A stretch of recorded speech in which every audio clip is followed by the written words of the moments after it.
Bonsoir à tous et merci d'être au rendez-vous comme chaque mercredi. C'est avec grand plaisir que je vous retrouve pour un nouveau numéro de Cap sur l'Afrique, votre rendez-vous hebdomadaire avec les questions africaines. Installez-vous confortablement. On se retrouve tout de suite pour la suite de cette émission.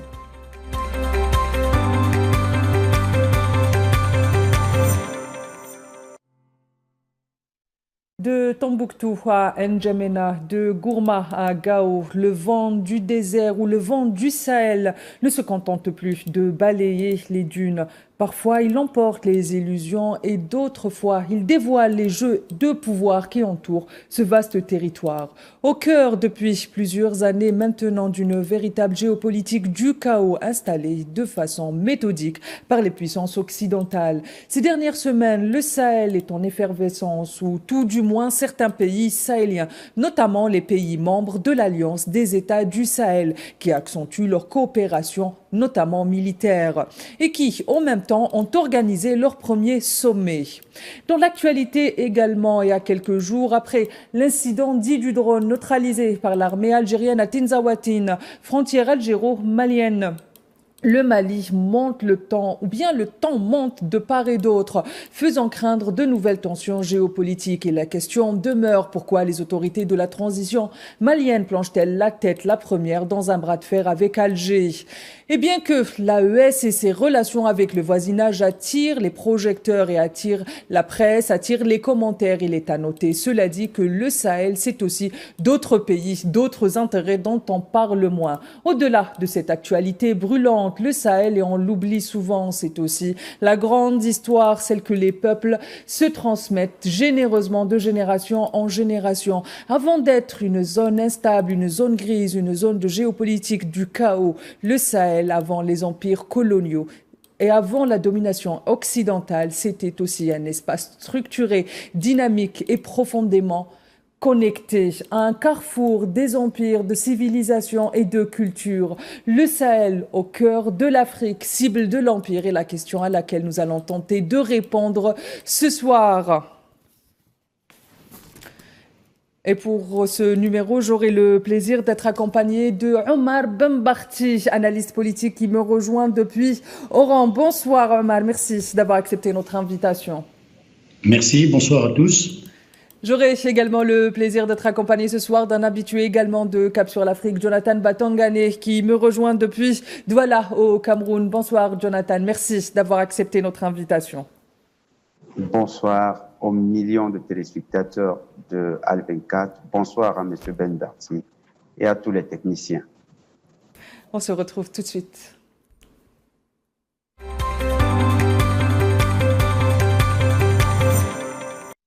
Une fois n'est pas coutume, je commence avec le plus jeune de mes invités, Jonathan, avant de revenir au cœur de l'actualité. Un point historique ou un point pédagogique s'impose à nous. Est-ce que vous pouvez revenir brièvement avec nous sur l'histoire du Sahel et pourquoi est-il aujourd'hui au cœur des convoitises quand on sait que ça reste une région enclavée? Le Sahel, qui est aujourd'hui la région qui correspond à la partie saharienne ou saharienne du continent, est un espace partagé qui partage à la fois l'Afrique subsaharienne, c'est-à-dire l'Afrique noire, et l'Afrique maghrébine, l'Afrique dite blanche.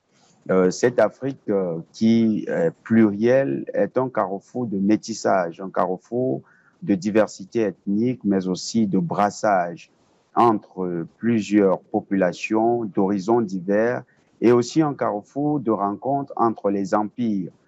Quand vous savez que ça a été la zone de contrôle de l'empire Maure, les Maures qui ont contrôlé jusqu'en Andalousie, en Espagne, ça a aussi été un point de rencontre avec l'empire ottoman, un point de rencontre avec des royaumes historiques comme le royaume Songhai, comme l'Empire du Ghana, comme l'Empire du Mali. C'est le berceau de grandes civilisations multimillénaires. Donc, cette zone, le Sahel, est une source de convoitise tant par le fait que ces populations ont influencé le destin de l'Afrique dans sa partie continentale que dans les projections que l'Afrique a eues sur le reste du monde, notamment avec les influences ottomanes, aussi les influences maures.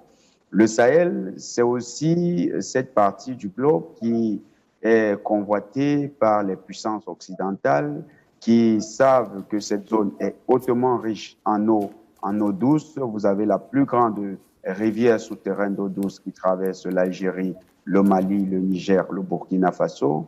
Vous avez des ressources minières extrêmement importantes. Le bassin de Taoudéni, dans la zone qui nous concerne, est aujourd'hui l'objet de convoitises de plusieurs puissances.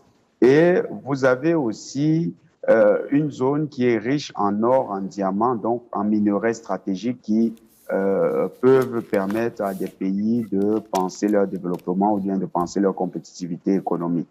Ce Sahel, c'est aussi le point de rencontre entre des influences françaises, des influences espagnoles du point de vue colonial, avec l'influence espagnole au niveau du Sahara occidental, puis française au niveau du Maroc et de l'Afrique dite francophone. Vous avez une reconfiguration du Sahel depuis le début du XXIe siècle avec la construction de ce qu'on appelle le Grand Moyen-Orient qui s'étend du Sahel jusqu'à dans ce que nous appelons aujourd'hui le Moyen-Orient, avec le projet du Grand Israël qui va venir être frontalier du Sahel. Donc, c'est aussi la rencontre de ces enjeux géopolitiques, géostratégiques, qui fait ce qu'on appelle aujourd'hui le Sahel. Et cette dynamique, malheureusement, est caractérisée par vous l'avez précisé, une géopolitique du chaos qui embrase les espaces, embrase les peuples et crée ces situations conflictuelles qui, malheureusement, aujourd'hui, divisent et inquiètent les populations, tant dans le Sahel qu'au-delà du Sahel.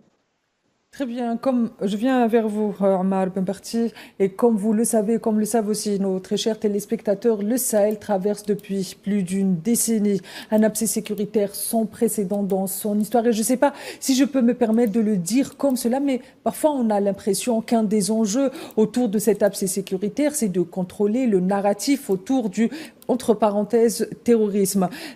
Est-ce que ce n'est pas finalement à qui sert le contrôle de ce narratif finalement, Monsieur Benparti? Et est-ce que le contrôle du narratif autour de cet abcès sécuritaire est un enjeu comme on le voit autour de la question coloniale ou de la question néocoloniale?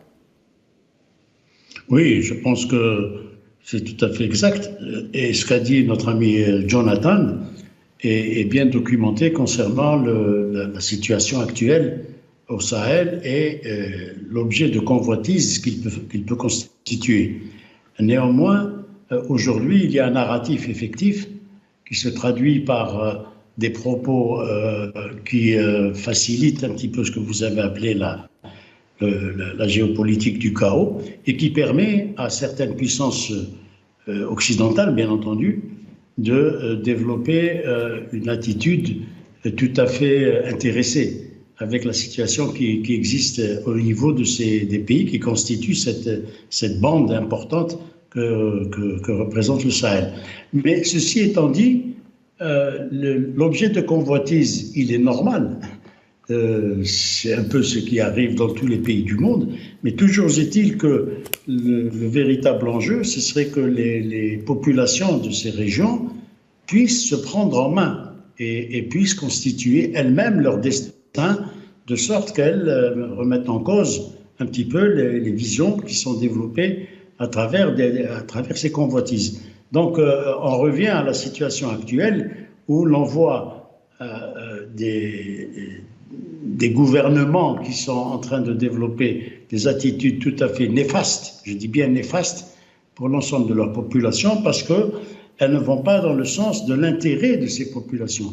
Et donc, de ce point de vue-là, on peut considérer que l'attitude que développe un pays comme l'Algérie par rapport aux convoitises des uns et des autres, aux ambitions, parce qu'il y a aussi des ambitions des pouvoirs en place, c'est qu'elle essaye de développer une attitude qui a toujours été la sienne depuis son indépendance, à savoir l'unité, la fraternité, la recherche de l'union.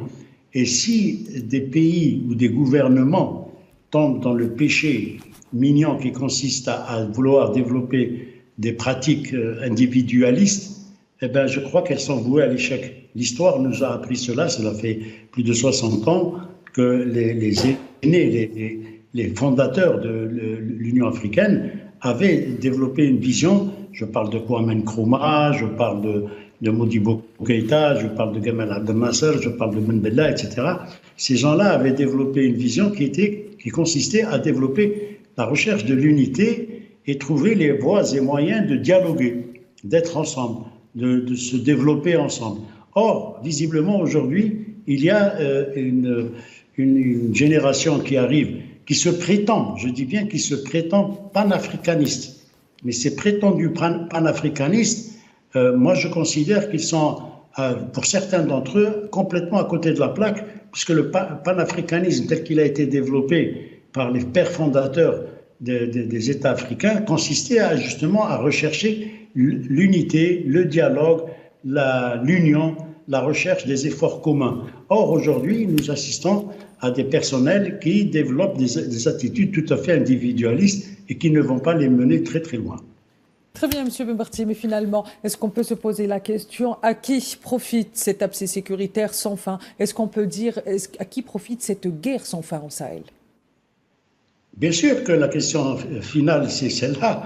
C'est la question initiale et c'est la question finale. À qui profite le crime?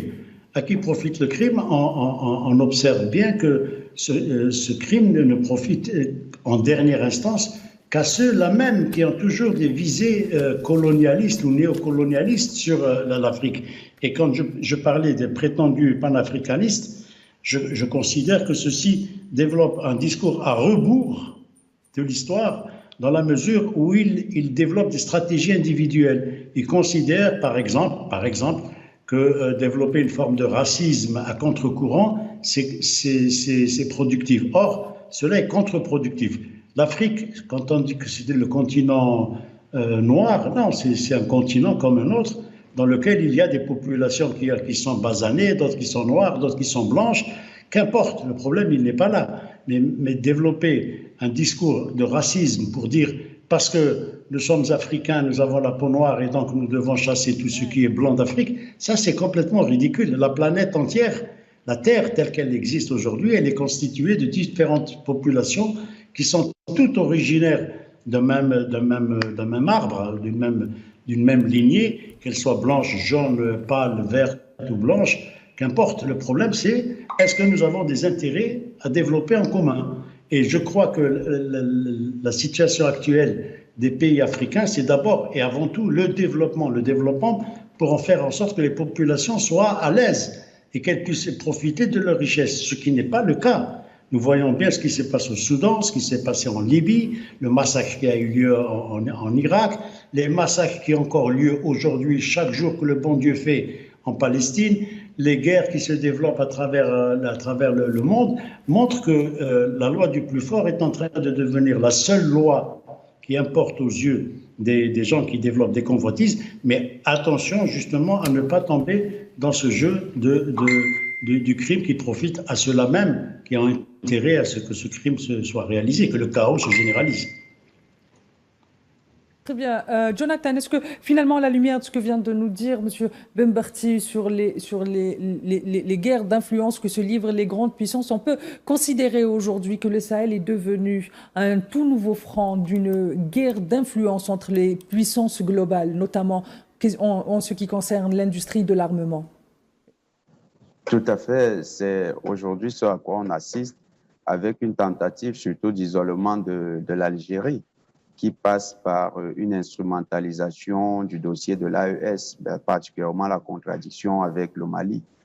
L'isolement de l'Algérie vise à fabriquer une sorte de menace algérienne qui serait très dangereuse pour les pays de l'AES ou pour le Mali, avec un narratif qui vise à faire de l'Algérie une sorte de prédateur aux ressources naturelles du Mali, ce qui est totalement faux, parce que quand vous connaissez le potentiel minier de l'Algérie, ce n'est pas un pays qui irait encore chercher des ressources à côté. Donc, on crée ce narratif pour isoler l'Algérie, pour créer une sorte de menace algérienne qui est une menace illusoire, une menace artificielle, et qui va justifier à terme l'élimination de ces symboles de la liberté et de la conquête de la liberté africaine.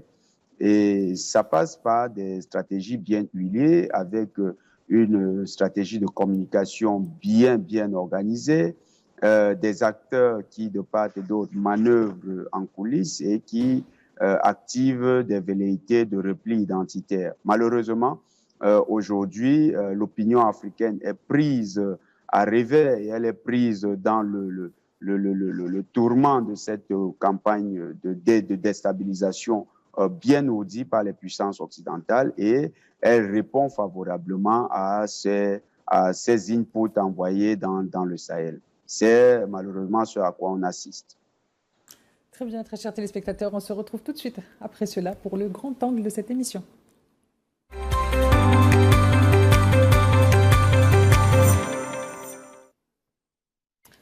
Jonathan a commencé à nous parler il y a quelques instants justement de ce bras de fer entre Alger et Bamako et ses tentatives d'isoler Alger de son environnement naturel. Je viens vers vous, Monsieur Bembarti. Est-ce qu'on peut considérer aujourd'hui que les tensions entre Alger et Bamako sont graves et peut-on craindre qu'elles s'exacerbent avec le temps, ou pouvons-nous espérer voir des esprits panafricains justement qui appellent à la retenue et à la construction telle que préconisée par l'Union africaine et par les pères fondateurs surtout de l'Union africaine, et notamment Alger fait partie de ces pères fondateurs, mais aussi le Mali avec son premier président Mobidou Keïta.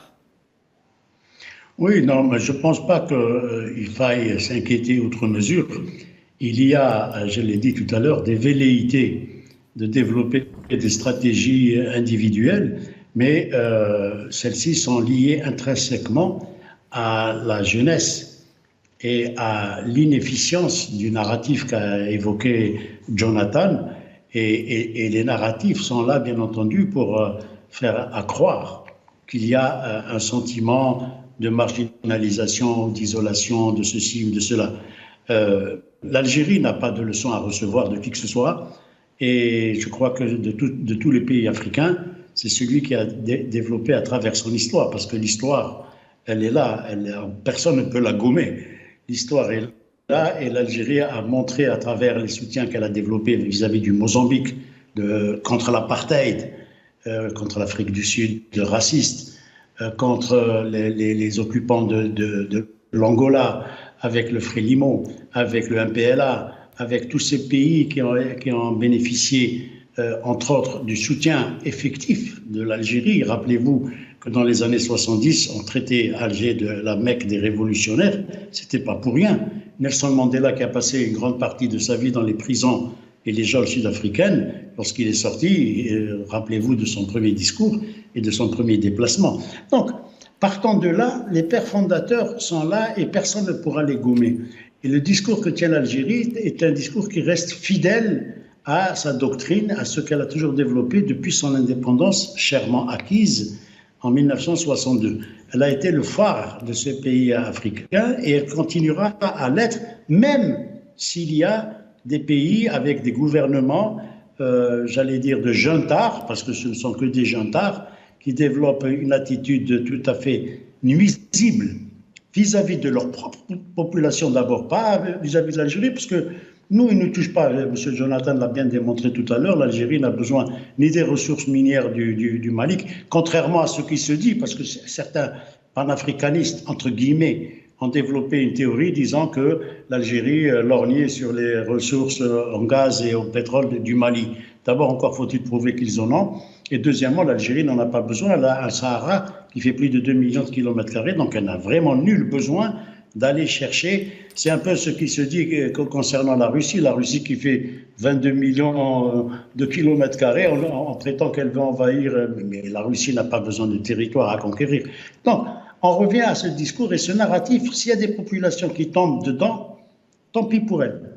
Ce sont elles qui paieront le prix. Et le prix, ce sera toujours un pays à payer très fort, parce que ces populations ont un besoin accru de développement, de liberté, comme disait Jonathan, de recherche de sécurité. Ça, c'est important. Mais on ne peut pas nier qu'il y a des populations qui sont différentes. Lorsque vous prenez le cas du Mali, L'Azawad, le nord du Mali, il est peuplé de Touaregs. On ne peut pas gommer les Touaregs un beau matin. M. Assimi Goïta vient et dit non, les Touaregs, ça n'existe pas. Ce n'est pas vrai. En 2014 et en 2015, lorsque l'Algérie a été sollicitée pour assurer ce qu'on a appelé le processus d'Alger, c'est pas nous qui avons décidé que l'Azawad serait ceci ou cela. Nous avons dit il y a lieu de faire une médiation et il y a lieu de dialoguer entre nous. Le Mali appartient à tous les Maliens. Il n'appartient pas qu'à M. Assimi Goïta.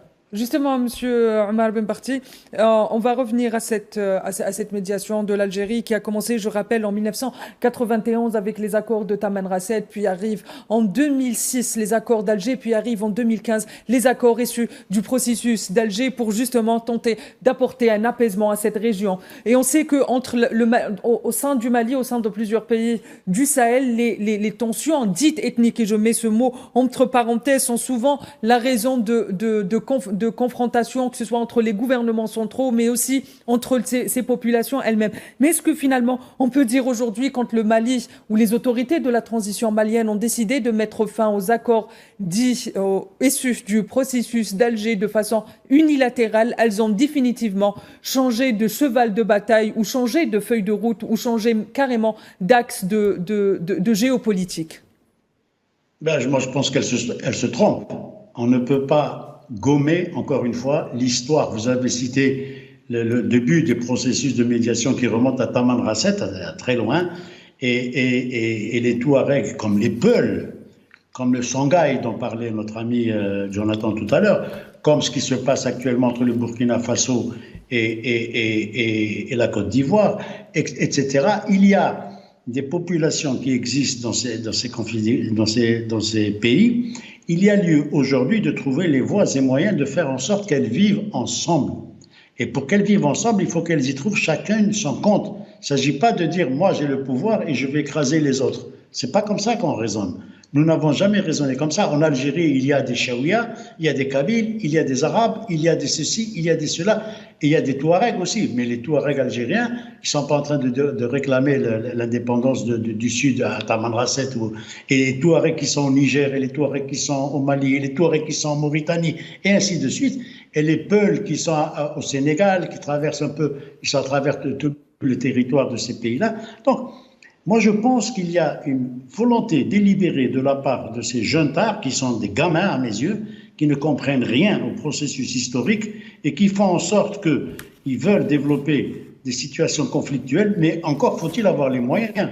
Or, nous savons très bien, l'analyse objective et claire nous montre qu'ils n'ont aucunement les moyens d'affronter un pays comme l'Algérie. Ce n'est pas la France qui a réussi, c'est encore moins le Mali ou je ne sais quel autre pays qui réussira quoi que ce soit vis-à-vis d'un pays comme l'Algérie. Donc, le problème, il n'est pas là. Le problème, il est dans le fait qu'il y a d'autres pays qui poussent et Jonathan l'a bien démontré, qui poussent à la marginalisation, mais ils ne font que s'auto-marginaliser eux-mêmes dans la mesure où, que ce soit les Émirats arabes ou que ce soit le Royaume du Maroc, nous savons tous, les Africains le savent aussi bien que moi, je suis allé souvent en Afrique et je connais très bien la situation de mes camarades africains.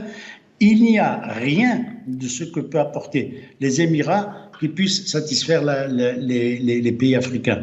De la même manière que le Maroc ne peut en aucune façon satisfaire les demandes et les besoins des pays africains. L'Algérie n'est pas mieux placée, mais l'Algérie, au moins, elle a un discours clair. Elle dit qu'il y a lieu de travailler ensemble, main dans la main, pour développer nos richesses. C'est ce qu'elle fait actuellement avec le Niger, l'Alliance des États du Sahel. Ils sont dans une belle situation maintenant. Moi, je veux bien que M. Assimi Goïta se prenne pour je ne sais qui, un nouveau Napoléon, mais encore faut-il que les gens du Niger le suivent. Encore faut-il que les gens du Burkina Faso le suivent. Et ça, c'est pas à donner. Ce n'est pas encore demain, la veille, que ce genre de situation se mettra en place. Très bien. Est-ce que vous pensez que les autorités du Mali, justement, Jonathan a parlé tout à l'heure de ce qui se passe au nord du Mali. Est-ce qu'ils sont en train d'adopter une vision tout sécuritaire telle qu'elle a été imposée par les puissances occidentales qui ont mené des opérations qu'on sait aujourd'hui complètement, qui ont abouti à un échec absolu? Est-ce que c'est la même stratégie qu'ils sont en train d'adopter? C'est à moi que vous posez la question, à Jonathan. Oui, c'est à vous que je pense la question, M. Omar. Oui, non, moi je ne crois pas que le tout sécuritaire, justement, c'est là que l'Algérie se dénote par rapport à la situation et à l'attitude de ses voisins. Pardon.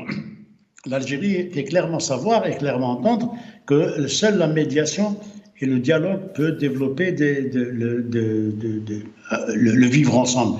Vouloir absolument imposer à son peuple, je dis bien à son propre peuple, ce n'est pas vis-à-vis d'une puissance coloniale, vouloir imposer une guerre fratricide, c'est aller vers l'explosion. Et donc, le tout sécuritaire ne résoudra en aucune manière le problème. Ce n'est pas en faisant appel aux Russes ou à Wagner ou à je ne sais trop qui, et encore moins, vous avez vu ce qui s'est passé avec l'ancienne puissance coloniale française, avec la MINUSMA, avec tous ces pays-là qui ont pendant des siècles colonisé l'Afrique. Ces pays-là n'ont pas réussi. Comment voudriez-vous qu'aujourd'hui, un carteran de colonel décide, lui, d'imposer à des Touaregs qui sont là depuis des millénaires, je dis bien des millénaires, ils vont imposer quoi que ce soit. Ce n'est pas vrai.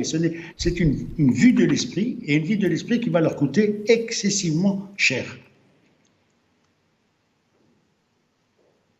Très bien, Monsieur Bembarti, très chers téléspectateurs. On se retrouve tout de suite après cette courte page publicitaire.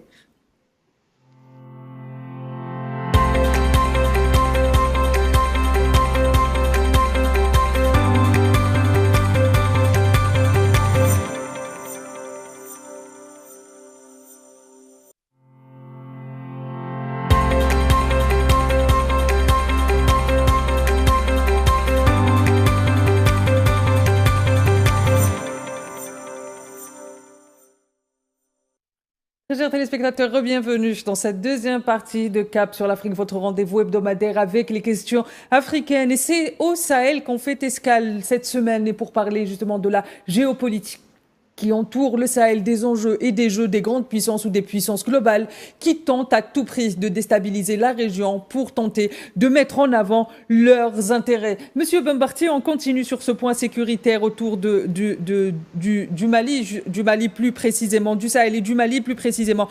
Monsieur Bembarti, à votre avis, pourquoi est-ce qu'aujourd'hui, comme vous l'avez dit tout à l'heure, le tout sécuritaire ne peut pas fonctionner au Sahel, bien que les autorités de la transition, là aussi, vous l'avez rappelé, considèrent que toutes les populations qui sont au nord ou toutes les populations qui ont des revendications sont des groupes terroristes ou sont à traiter comme des groupes terroristes?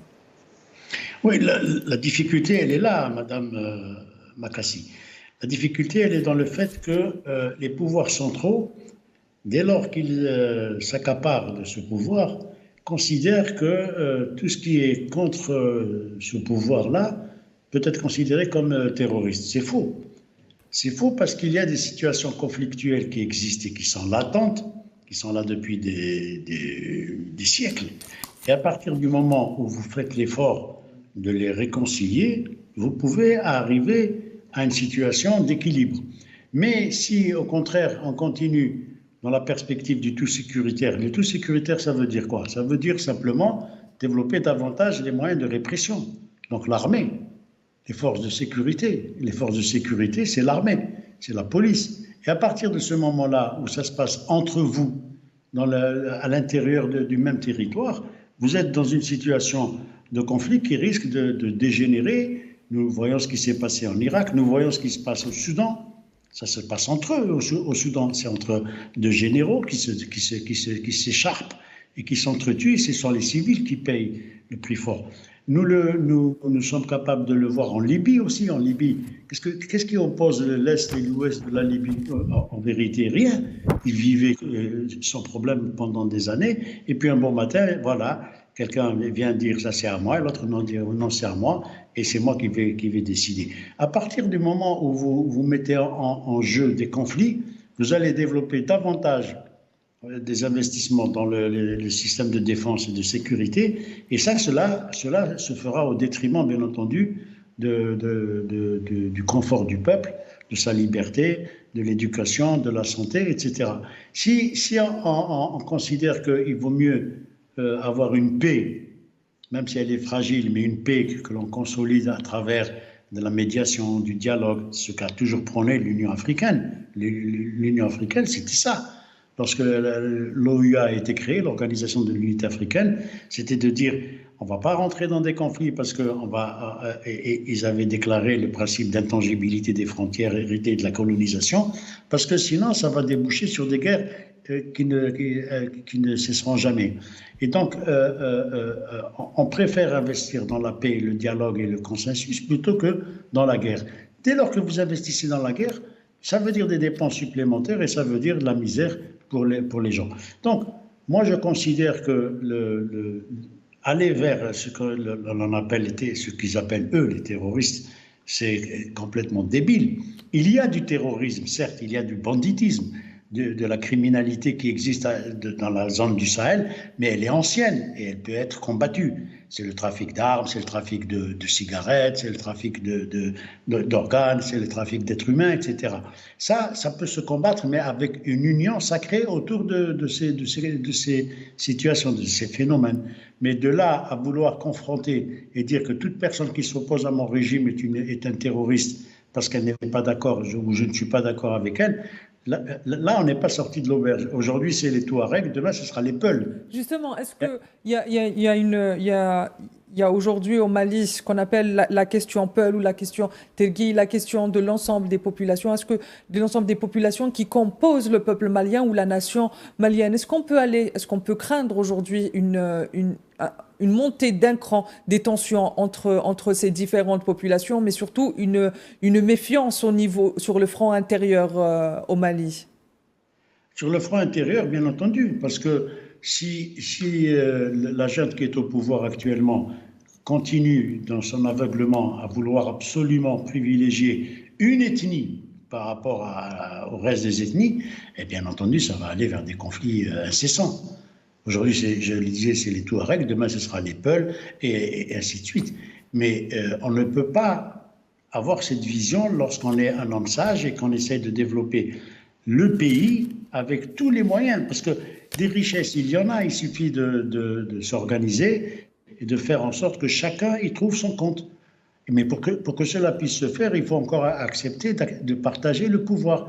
Mais si ces pseudos, je disais bien tout à l'heure, les pseudo-panafricanistes développent un discours du style « seuls les gens qui ont la peau noire sont capables de dire la vérité », là, on n'est pas sorti de l'auberge.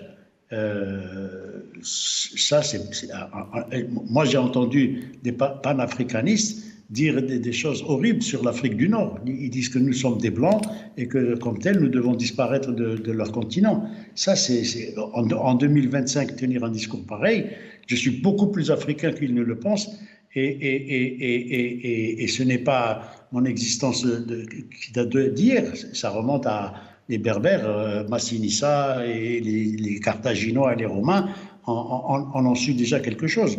Donc, je crois qu'il y a une volonté délibérée de la part, bien entendu, des Occidentaux ou bien de certaines puissances occidentales ou puissances tout court, de vouloir défendre leurs intérêts. C'est normal, mais il y a aussi de la part des autochtones, des indigènes, de ceux qui vivent dans ces pays-là, eux-mêmes, de ne pas avoir suffisamment de visibilité ou de recul pour dire qu'il y a lieu, bien entendu, de développer davantage de passerelles, de ponts entre les...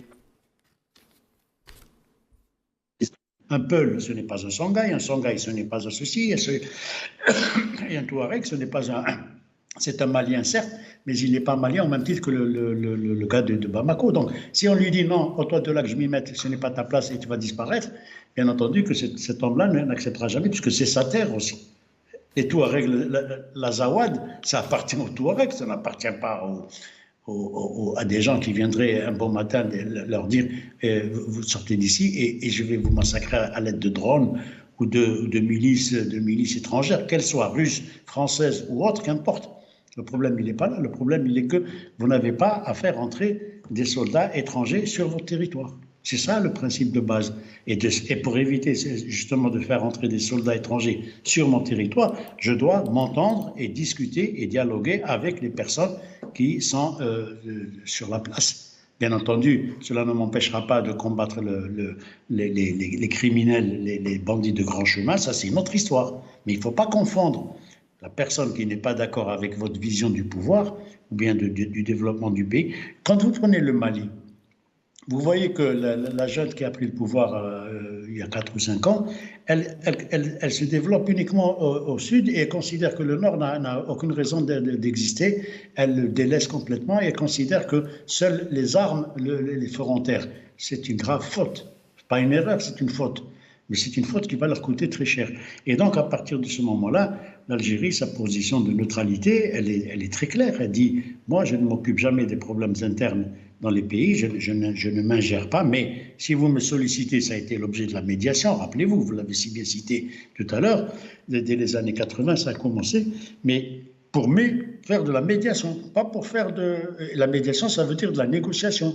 C'est un peu ce qui se passe actuellement avec les relents d'un Retailleau en France et de l'extrême droite française qui ne veut pas accepter de discuter, de dialoguer d'égal à égal. Elle considère qu'elle a encore des ordres à donner à des populations en écoutant des petits voyous comme Amir Boukhars ou comme je ne sais qui, Rachad, et en interdisant à Alain, qui a été naturalisé français il y a quelques mois, et dire j'exige absolument sa libération, mais entre-temps, lorsque l'Algérie lui demande d'expulser, comme elle avait fait pour le banquier qui était en Angleterre, lorsqu'elle lui demande d'expulser Bouchouarib, elle dit non, je n'expulse pas. Mais au nom de quoi? Deux poids, deux mesures, ça ne marche pas. Très bien, monsieur Benbakti. Justement, vous avez parlé de cette transition au Mali qui est en train de changer petit à petit sa feuille de route ou sa philosophie politique, que ce soit sur le niveau intérieur ou le niveau de la géopolitique. On revient à l'AES, à la Confédération des États formés par le Mali, le Burkina Faso et le Niger. Les trois aujourd'hui ont décidé de multiplier leur coopération militaire avec d'autres pays au-delà des pays occidentaux. Mais on a vu des exactions, notamment au Mali. Est-ce qu'on peut considérer aujourd'hui que la rupture présentée par les États de l'AES sont une décision qui va vers une souveraineté réelle du Sahel, ou ça sera un peu plus compliqué? Je crains que ce ne soit un peu plus compliqué qu'on ne le pense. On a beau dire, on a beau faire, c'est bien qu'il y ait eu la création de l'Alliance des États du Sahel. C'est pas une mauvaise chose. Quand il y a des États qui s'unissent comme ça, nous avions essayé nous-mêmes avec l'Union du Maghreb arabe, et vous avez vu le résultat que ça a donné. C'est pas une mauvaise chose, mais dans le même temps, il y a trop de différences entre le Mali, le Burkina Faso et le Niger. Il y a trop de différences. On ne peut pas, comme ça, un beau matin, décider, parce qu'il y a 3 chefs militaires qui décident, un maréchal, un général et un je ne sais quoi, et un capitaine qui décident un beau matin de s'unir. Oui, l'armée peut s'unir. L'armée peut trouver des voies et moyens de faire en sorte qu'ils développent une défense commune. Ça, ce n'est pas interdit. Mais de là à penser que le Nigérien d'Agadez, le Nigérien de Niamey soit l'équivalent du Malien de Bamako et du Burkinabé de Ouagadougou, là, je crois qu'il ne faut pas trop rêver aussi, il ne faut pas se créer de fausses illusions. D'autant que ces pays sont très, très, très, très sous-développés. Ils ont besoin de leur...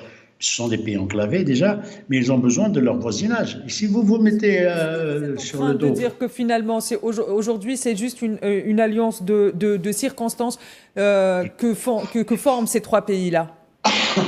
C'est une alliance de circonstances, mais si ça peut déboucher sur des effets de synergie intelligente, moi, au contraire, ce serait une bonne chose. Mais si ça ne fait que déboucher sur des accords de défense, uniquement, mais des défenses par rapport à qui et par rapport à quoi? Ils disent les terroristes. Mais le terrorisme, nous en savons quelque chose, nous, en Algérie, le terrorisme. Nous l'avons combattu pendant 10 ans. Ceux qui viennent aujourd'hui avec des gorges chaudes nous dire vous êtes un pays terroriste et nous aidons les terroristes, moi, ils me font bien rigoler. Je leur dis mais vous êtes malades ou quoi? Nous avons combattu le terrorisme pendant 10 ans et Dieu sait s'il a fait des victimes dans ce pays. Vous en avez connu des collègues, des journalistes, etc., qui se sont fait buter par des Algériens. Et donc, à partir de ce moment-là, on ne peut pas qualifier de terroriste quelqu'un qui n'est pas d'accord avec vous. On le qualifie d'opposant, certes, mais on discute avec lui, on se met d'accord. Maintenant, si vous faites une alliance des États du Sahel uniquement pour combattre des terrorismes, je crois que ça ne va pas durer éternellement, parce qu'il y a des populations qui ont besoin d'autre chose. Les populations, elles ont besoin de confort, de liberté, de santé, de soins médicaux, d'écoles, etc., et de pain. Il faut les nourrir. Il suffit que l'Algérie ferme sa frontière avec le Mali. Regardez ce qui se passe actuellement en matière de lubrifiant et en matière de pétrole. C'est pas normal. Nous, on n'est pas heureux de voir ça. Et dans le même temps, on se dit, mais comment faire entendre raison à un colonel qui a été libéré, je le rappelle, grâce à l'Algérie, parce qu'il avait été fait prisonnier, au cas où il aurait oublié ce monsieur. Très bien, Monsieur Benberti. Une dernière question concernant l'AES et on passe à un autre volet. Aujourd'hui, cette confédération des États de l'Afrique de l'Ouest, les populations de la région attendent beaucoup.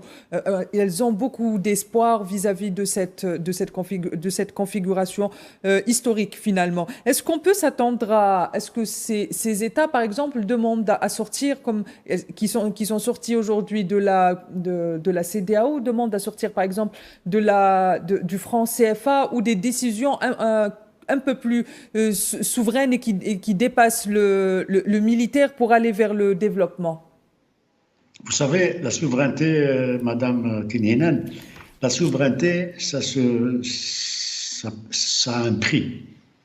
La première décision qu'avait prise le gouvernement algérien en 1962, lorsqu'il a eu son indépendance, et je rappelle au passage que nous étions en département français, pour certains qui l'auraient oublié, que nous avons mené une guerre qui a duré plus de 7 ans, parce que depuis 1830, nous sommes en guerre.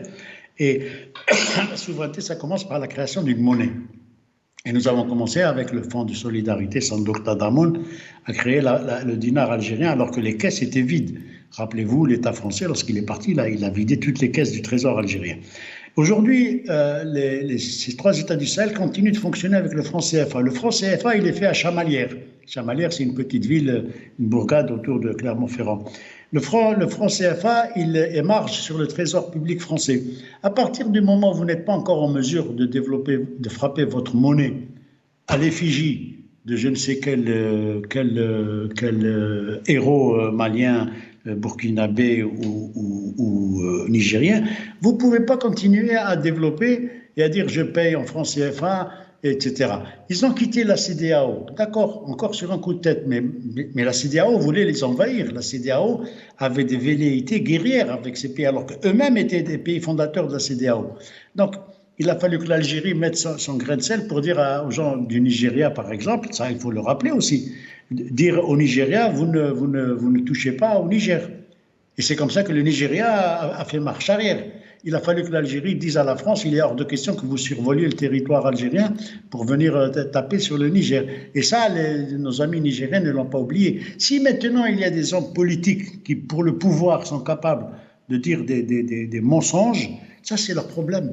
Maintenant, ils assureront eux-mêmes ce qui va advenir de leur pays. Parce que ces pays-là, enclavés comme ils sont et ne vivant qu'avec le soutien d'un pays qui s'appelle la Fédération de Russie, militaire, j'entends, soutien militaire, ne pourront pas durer longtemps uniquement sur ça. Ils doivent développer leurs ressources, ils doivent développer leur pays, ils doivent s'assurer que toutes les populations du Niger, du Mali, du Burkina Faso et d'autres régions soient impliquées dans cette affaire-là. Il faut arrêter l'immigration clandestine.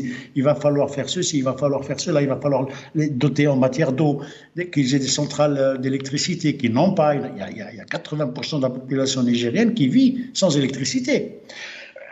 Donc à partir de ce moment-là, moi, je veux bien, j'ai rien contre moi, que ce soit un pouvoir militaire qui s'exerce à Bamako ou à Niamey ou à Ouagadougou. Le problème, il est que vous avez une vision, vous n'en avez pas.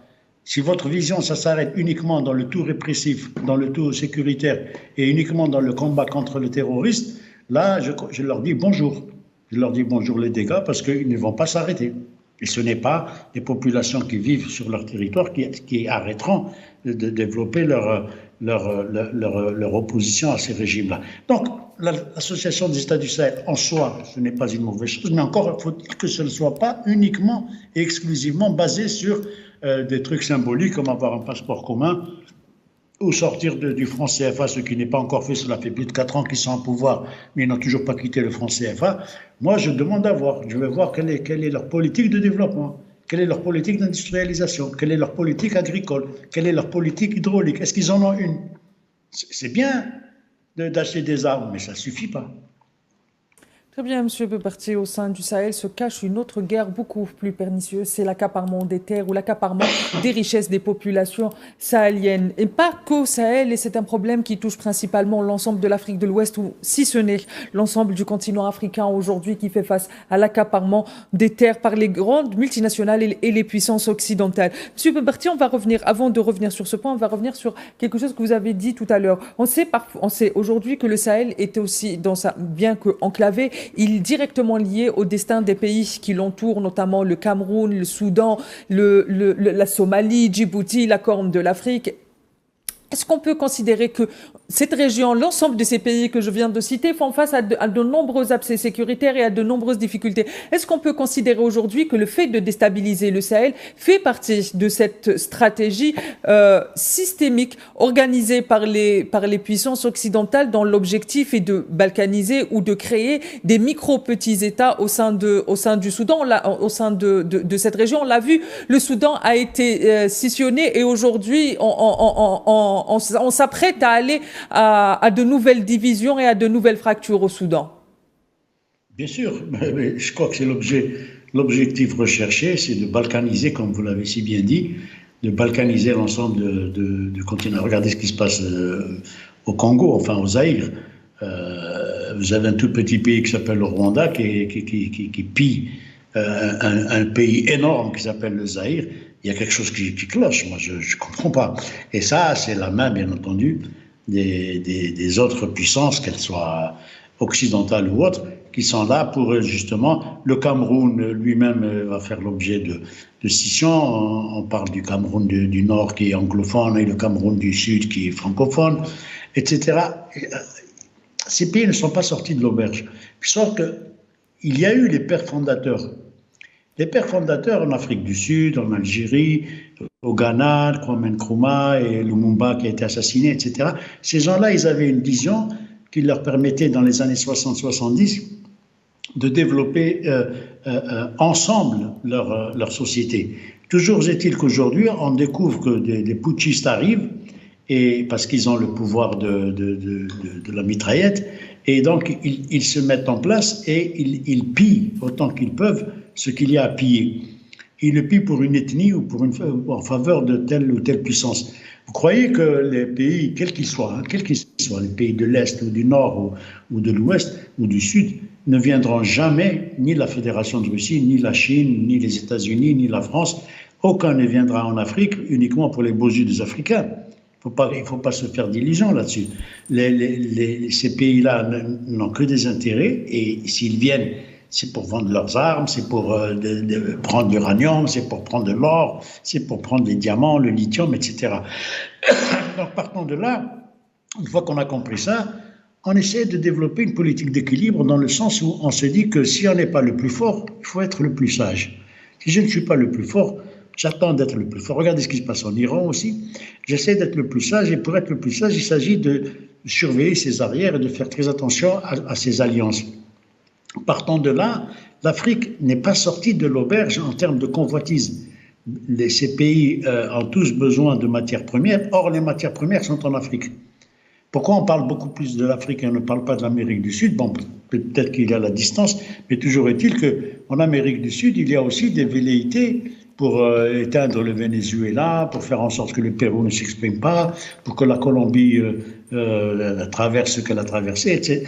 Donc, il y a toujours des intentions mal intentionnées ou mal servies par des intérêts tout à fait objectifs, mais subjectifs certes, mais objectifs, ils sont là, on ne peut pas les changer.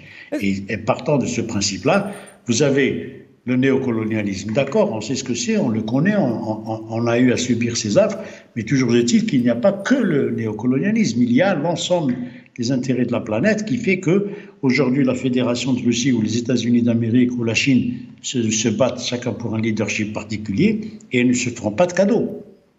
Et ils vous en feront encore moins À vous, petit pays. Donc, à vous aussi de développer une vision qui soit en adéquation avec les velléités des uns et des autres. Est-ce qu'on peut, Si M. Bombardier, oui, une dernière oui. question, on arrive à la fin du temps qui nous est imparti. Est-ce qu'on peut considérer qu'aujourd'hui, l'accaparement des terres et des richesses et des semences en Afrique sert principalement à des projets de mines, d'agro-industrie, de bases militaires, ou sert les multinationales qui veulent finalement faire du Sahel une zone de non-droit? Dans l'état actuel des choses, lorsqu'on observe un petit peu ce qui se passe dans ces pays-là, on peut répondre par l'affirmative à la question que vous vous posez, dans l'état actuel des choses. Mais est-ce que, c'est ce que je disais tout à l'heure, est-ce que ces pays-là qui ont maintenant une autre vision apparemment de ce qu'ils devraient être, est-ce qu'ils ont une politique hydraulique? Est-ce qu'ils ont une politique agricole? Est-ce qu'ils ont une politique sanitaire? Est-ce qu'ils ont une politique d'industrialisation? Moi, je demande à voir. Moi, je veux bien que le maréchal Tchiani ou le général Tchiani ou le général Goïta ou je ne sais qui ou le capitaine Traoré fassent. Mais est-ce qu'il s'il reste dans la vision, c'est que ce sont des militaires avant toute chose. Ce ne sont pas des technocrates que je sache. Les militaires n'ont qu'une vision, c'est la vision sécuritaire. Je comprends. Elle est naturelle, elle est normale. Mais toujours est-il que le Niger, quand il était dirigé par Bazoum et compagnie, c'était un réservoir de ressources pour l'Occident, pour la France en particulier. Aujourd'hui, il a été renversé, et tant mieux. OK, mais maintenant, il y a lieu de faire en sorte que ces transitions ne durent pas des masses et revenir à des visions un peu plus civilisées, entre guillemets, de sorte que l'on puisse avoir un développement pour l'ensemble des populations de ces régions-là. Si on reste dans le tout sécuritaire, si on reste uniquement avec la vision militariste, et on ne voit sur les écrans de ces chaînes de télévision, le Niger, vous ne voyez que des militaires. Très bien, M. Bombardier, très bien. Malheureusement, on arrive à la fin du temps qui nous est imparti pour cette émission. Merci de m'avoir accompagné tout au long de cette émission. Je rappelle que vous êtes analyste politique et que vous m'avez rejoint depuis Oran, en Algérie. J'ai été également accompagné durant la première partie de cette émission de Jonathan Batongene, spécialiste de la géopolitique africaine. Quant à vous, très chers téléspectateurs, je vous donne rendez-vous la semaine prochaine pour une nouvelle question africaine. Et d'ici là, prenez soin de vous.